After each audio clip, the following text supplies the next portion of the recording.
So Chris Eubank Jr. scores a third round TKO, I guess you would call it, over Mcdonagh. Mcdonagh retired after 3 rounds, citing a shoulder injury. Mcdonagh, a big, strong guy, came out very aggressively in the first round, swinging and looking to do damage. He did land a few shots throughout the course of the bout, but the longer it went, the stronger Eubank Jr. was getting, the more warmed up he was getting, the more accurate his shots were getting, the more regularly he was landing, and the writing was on the wall. In the first round, Eubank Jr. actually dropped Mcdonagh with a counter left hook on the retreat, and it caught Mcdonagh, I think on the temple maybe, and scrambled his senses because his legs just turned to jelly. He did some funny little dance and then ended up flat on his back on the canvas. Just scrambled his senses completely. And he got up, he continued.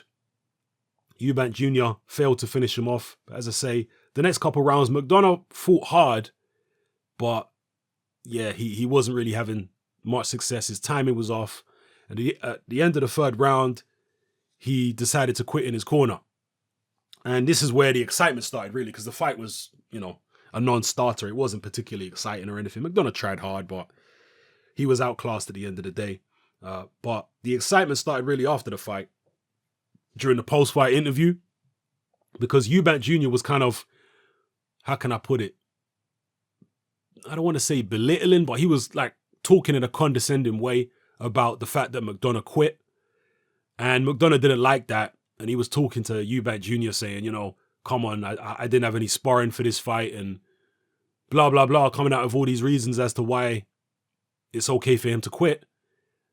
And Eubank Jr. said, nah, come on, I fought my first or second professional fight with one arm and, we're not supposed to quit, we're warriors and all this type of business. And then Mcdonagh got really upset and started saying, well, let's have a straightener now. Let's have a straightener. It's like, why are you going to ask a guy for a straightener when a second ago you said you quit because there's no point in carrying on with one arm because you're going to take a beating? So if you're going to take a beating with one arm in the ring, you're going to take a beating with one arm outside the ring in a straightener. Probably more of a beating. So I don't get why you're trying to get brave after the fact. I understand your pride is hurt and all that type of business, but that's something you got to deal with in boxing, particularly if you're the one making the decision to bow out in a fight. You got to deal with your pride. You can't get all aggy after the fact when you said you didn't want to carry on because you were going to take a beating. Like, it don't make any sense. You understand? And I'm not even judging Mcdonagh. I'm not saying that in the same situation, I may not have done the same thing. Not having any sparring and not being in the greatest of shape. And you could see the way the fight was going anyway. I mean, I'm not trying to judge fighters in situations like this because I don't know the circumstances. I don't know what they go, what they've been through in their training camp and stuff like that. Again, Mcdonagh said he had no sparring and he wasn't in shape and he was 50-50 about whether he was going to take the fight. So I understand all that. I don't want to be judgmental, but let's call it like it is. Mcdonagh quit. And that's the end of it. Same like George Groves in the final against Callum Smith. He quit too. Yeah, he quit. I'm not judging George Groves and saying he's a coward or anything like that. I'm just telling it like it is. I don't know why people are so afraid to say it like it is. George Groves quit. Mcdonagh quit. It don't make them cowards, all right? At the end of the day, they've got careers, particularly Mcdonagh, who is what? Pretty much a journeyman at this point. It relies on boxing for some type of income, right? So if he gets a badly injured shoulder, a more badly injured shoulder, and he gets knocked out, just imagine how much income he's going to lose out on. So him retiring when he did will allow him to recover quicker and get back in the ring quicker and start making money again. Do you understand what I'm saying? So I understand why he retired. I'm not judging him on that. But him getting aggy after the fact, that's silly. That's all I'm saying. Eubank Jr., he looked okay. His movements were all right. He's fighting limited opposition. His movement looked okay and he was doing his thing. He took a while to set because he had a very aggressive opponent in front of him, a very big guy, a very aggressive guy. So you have to take your time. You can't just go rushing in when a guy's coming at you like that. You have to take your time. You have to see what he's doing, pick off his mistakes and warm into the fight. And if Mcdonagh hadn't quit when he did, you probably would have seen a more conclusive ending from Chris Eubank Jr. But he didn't do anything in there that was particularly bad or anything. Because I've seen some people rubbish in his performance. It went 3 rounds, people. He dropped the guy in the first round with a left hook.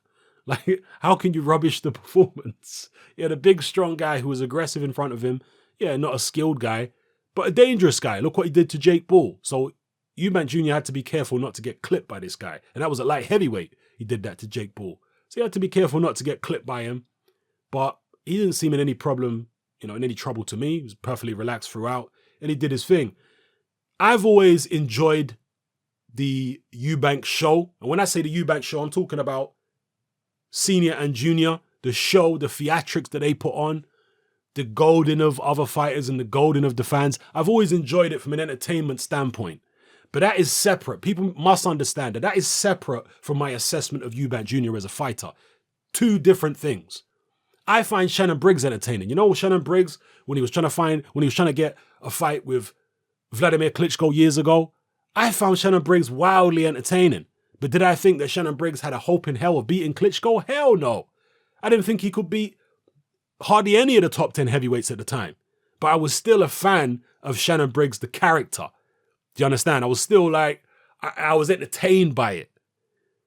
And so with the Eubanks, I don't know how good Eubank Jr. is at this point. Is he European level? Fringe world level? Is he maybe world level? I mean, I don't know where he's at. But what I do know is he's entertaining. And I like to watch entertaining fighters. He entertains me in the ring. He entertains me out the ring. And when senior's involved, that just magnifies and multiplies the entertainment.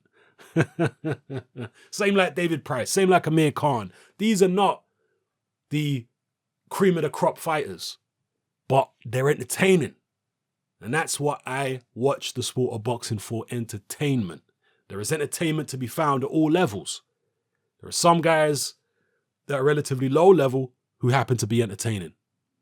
I find Dave Allen entertaining, sometimes anyway. Definitely the Nick Webb fight was entertaining. Anyway, people, let me know how you feel in the comment section below. It's happening, I'm out. Join me on Patreon. I upload a minimum of 2 podcasts every single week, covering a wide variety of controversial topics, as well as live stream Q&A sessions. Take a look on screen right now at some of the podcasts I've produced so far. For just $3 a month, the equivalent of about £2 a month, you get access to all my new podcasts and my entire back catalogue of past podcasts, including my popular Confessions of a Nightclub Bouncer series. You can listen on your computer or on your smartphone or tablet by downloading the Patreon app from the Google Play Store or the App Store for free. The Patreon app also allows you to download each podcast in MP3. For less than the price of a cup of coffee, you get access to dozens of hours of exclusive content. It's easy to sign up, there's no contract, and you can cancel at any time. So come and join our community of free and critical thinkers by signing up with me here on Patreon today.